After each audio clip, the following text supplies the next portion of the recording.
40,000 বারকে মহাবিপ্লব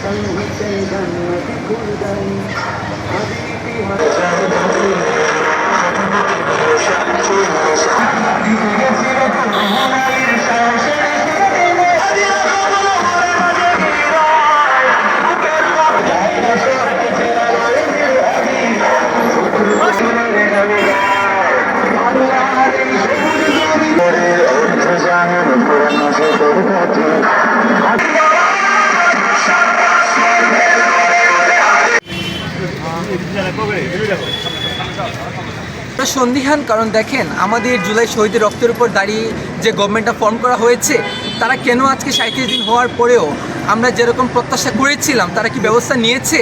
তারা তো নেই। তার মানে আমরা বলতেই পারি তারা নিশ্চয় হয়তো এটা অবগত আছেন। নয়তো আমরা একটা কথা বারবার ক্লিয়ার করেছি, এতই তো ইন্টেলিজেন্স আছে, এতই তো গোয়েন্দা সংস্থা আছে, এ সমস্ত ইন্টেলিজেন্স থাকার পরেও কেন আমার ভাইয়ের হত্যার সাথে কারা জড়িত আছে?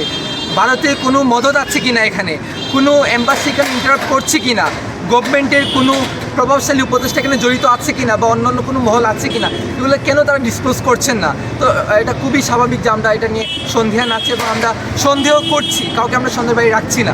নয়তো এতদিন আমার এত একজন ভাইকে ভুকাল একজন আধিপত্য বিরোধী আন্দোলনে ওসমান হাদি ভাইয়ের হত্যার বিচার হয় না, এটা তো আসলে কোনো সিম্পল ম্যাটার নয়।